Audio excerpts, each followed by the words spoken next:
kesi. Wakazi wa Kalaule, eneo bunge la Galole katika kaunti ya Tana River, wamelalamikia kuhangaishwa na kanisa moja la Lutheran linalodai kumiliki ardhi wanayoishi. Kulingana na wakazi hao, wamekuwa wakitishiwa maisha na kukamatwa na maafisa wa polisi na hata makazi yao kuharibiwa ili waondoke katika kipande hicho cha ekari 20.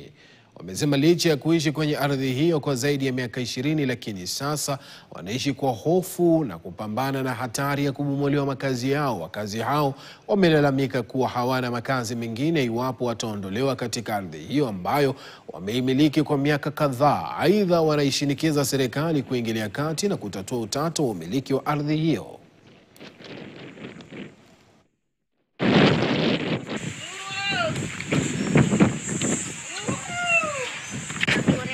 Tumesema tunapatia within 14 days. 14 days. Wapungaji waondoke. Waondoke within 14 days. Na kama hawataondoka na serikali hawataingia katika hawatatusaidia.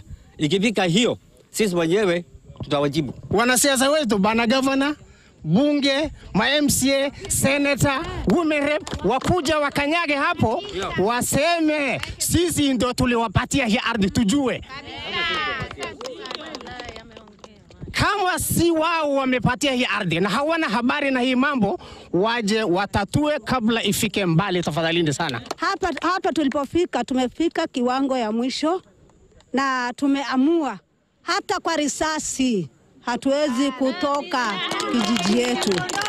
Hatuondoki, hatuwezi ondoka. Hapa ndo mali tumezaliwa, mababa zetu, mababu zetu wote wamesikwa hapa. How comes tuje tuambiwe tunavunjwa msikiti, tunakuja kuvunjwa manyumba yetu? Kivipi? Hawa watoto mimi nitawapeleka wapi?